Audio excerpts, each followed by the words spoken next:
వెంకన్న గౌడ్ గారు నమస్తే అండి. నమస్తే. నమస్తే. వెల్కమ్ టు ద షో అండి. Thank you.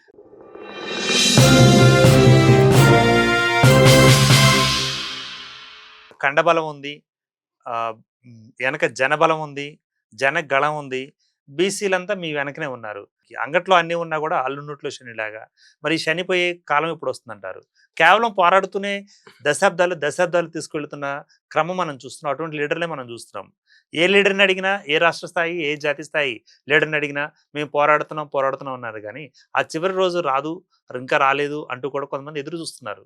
ఆ చివరి రోజు ఎప్పుడొస్తుందంటారు? అందుకే ఆఖరి రోజు. మేమేందంటే ఒక రాజకీయ పార్టీలతో ఉద్యమాలు సాధ్యం కాదు. హ్మ్. బీసీల మనుగడ అంతిమ లక్ష్యం చేరలేము. ఓకే. మేము రాజ్యాధికారం మాకు రావాలంటే మేమనేది ఒక నిర్మాణం గ్రామీణ స్థాయి నుంచి హ్మ్. గ్రామాల్లో ఏమేమి కులాన్ని సాకలైన, మంగళైన, కుమ్మరైన, కమ్మరైన, సాలైన, హ్మ్. గౌండ్లైన, హ్మ్.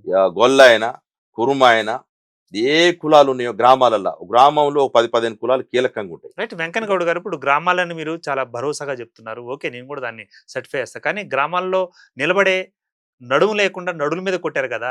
17% తీసుకొచ్చారు కదా! ఇంకా ఎక్కడ ధైర్యం ఉంది మీకు? అందుకే మేమేం పిలుపునిస్తా ఉన్నంటే తక్షణమే 46 జీవోని ప్రభుత్వం విరమించుకొని గ్రామ పంచాయతీ ఎన్నికలు రద్దు చేయాలి. కోర్టులో కూడా మా చాలా మంది అగ్- ఆవేశాలకి గురైతా ఉన్నారు. ఎందుకంటే నోటికాడు కూడు చేసేసారు, గొంతు మీద కత్తి చేసి గొంతులు కోసేసారు. ఎందుకంటే అనేక సంవత్సరాలుగా ప్రజలకి నిత్యం పనిచేస్తున్న వాళ్ళకి కూడా జనరల్ చేయడం జరిగింది. జనరల్ అంటే ఏంది? అగ్ర కులాలు ఎప్పుడు చేస్తారు, రెడ్డో, కమ్మో, ఎలమో ఈ కులాలకు సంబంధించినటువంటి ఒక సమూహంగానే పనిచేస్తారు. వాళ్ళు ఏంటంటే రియల్ ఎస్టేట్లను, కాంట్రాక్టర్లను అప్పనంగా సంపాదించిన డబ్బుతోటి మళ్ళీ అక్కడ ప్రజల్ని, ఎందుకంటే ఎమ్మెల్యేలుగా, ఎంపీలుగా, రాజ్యసభ సభ్యులు గెలిచి చేస్తున్నది అదొక తతంగం ఉంటే, ఈడ ఏ రిజర్వేషన్ లేక మాకు గతి అంటే ఈ సర్పంచ్ స్థానిక సంస్థలే. ఓకే. అందులో కూడా రాకుండా మళ్ళీ ఈ కులాలు అడ్డుకొని మమ్మల్ని రాజకీయంగా ఇబ్బంది పాలు చేసేటువంటి కుట్ర చేస్తున్నారు. కాబట్టి మేమేందంటే గ్రామీణ స్థాయి నుంచి జనరల్ స్థానాల్లో కూడా పోటీ చేయాలి అని చెప్పేసి ఇవాళనే పిలిపియడం జరిగింది. అన్ని స్థానాల్లో బీసీ పోటీ చేసిన కాడ ఎస్సీ, ఎస్టీ, మైనార్టీలు సపోర్ట్ చేయాలి. జనరల్ స్థానాల్లో ఎస్సీ పోటీ చేస్తే బీసీలు కూడా సపోర్ట్ చేయాలి. ఇట్లా ఎస్టీలు పోటీ చేస్తే సపోర్ట్ చేయాలి. అందుకని ఆయా రిజర్వేషన్లు ఉండని, వాళ్ళు బీసీ రిజర్వేషన్లు ఉండని, ఎవరు రిజర్వేషన్లు ఉన్న జనరల్ స్థానాల్లో, ఎందుకంటే మేము ఎంతునో మాకు అంతే అడుగుతున్నాం. న్యాయంగా మీరు ఎంత ఉన్నారో మీరు అంతే తీసుకోండి. ఏ కులం ఎంత ఉందో అంత తీసుకోండి. ఇప్పుడు కోమట్లు ఉండరు, వాళ్ళు కూడా రండి, రంగంలోకి రండి, రైట్. అన్ని కులాలు రండి. ఇతర రాష్ట్రాల్లో కూడా జాట్లు, అదేవిధంగా మరి గుజ్జార్లు వాళ్ళు కొన్ని ఉద్యమాలు బయటికి తీసుకొచ్చారు. ఆ ఉద్యమ స్ఫూర్తి బీసీల్లో ఇక్కడ లేదంటారా? ఆ ఉద్యమ పోరాట స్ఫూర్తి మీకు రాలేదంటారా? మరి అత్యంత తక్కువగా ఉన్న గుజ్జార్లు కానీ, లేకపోతే ఇప్పుడు మనం అనుకున్న జాట్లు కానీ, వీళ్ళు సాధించింది ఇక్కడ బీసీలు ఎందుకని చేయలేకపోతున్నారు?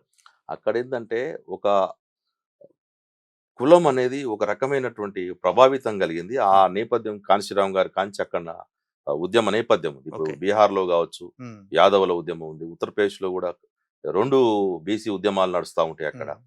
పక్కన ఉన్నటువంటి కర్ణాటకలో కూడా బీసీ నడుస్తుంది. అన్ని రాష్ట్రాల్లో ఎక్స్పెరిమెంటల్‌గా బీసీలు రైట్. అధికారంలోకి వచ్చారు. హ్మ్. ఒక ఏకైక రాష్ట్రం రాంది ఏంటంటే ఉమ్మడి ఆంధ్రప్రదేశ్‌లో ఉన్నటువంటి 2 రాష్ట్రాలు. హ్మ్. కనీసం మొత్తం అగ్రకులాలు ఒక్క బీసీ గాని ఇక్కడ ముఖ్యమంత్రి కాలేదు. అటు ఛాయలో కూడా చూడలే.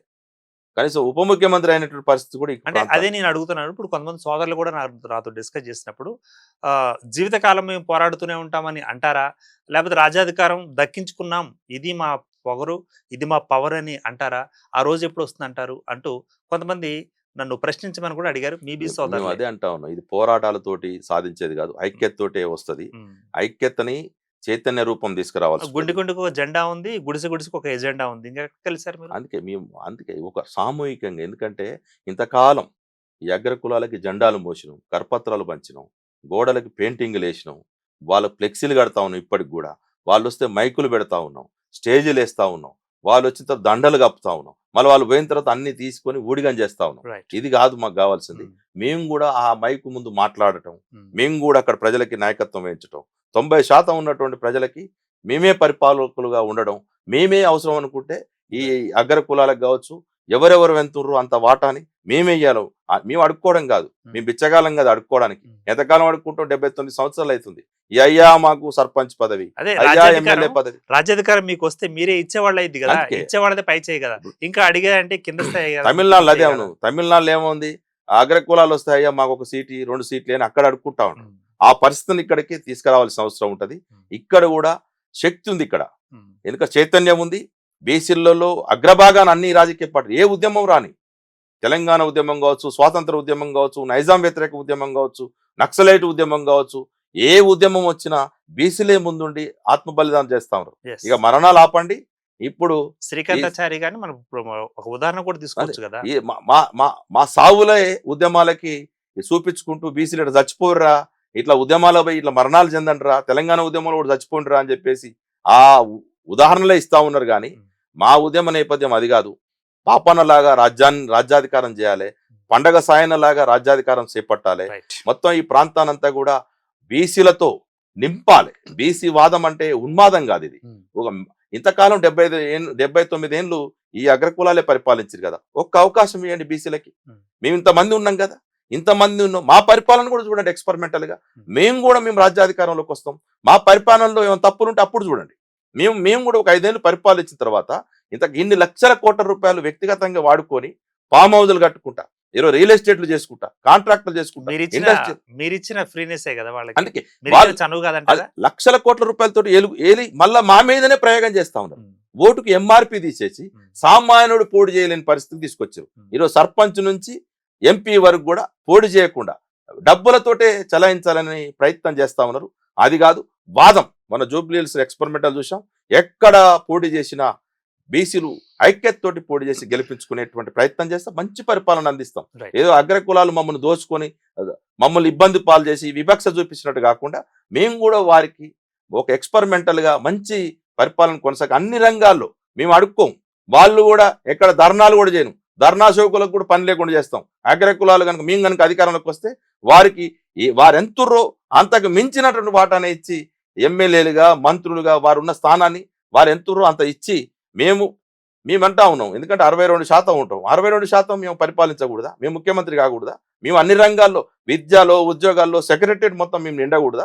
అసెంబ్లీ అంతా కూడా మా వాటా ప్రకారం ఉండకూడదా? చిన్న ఎగ్జాంపుల్ చెప్తా.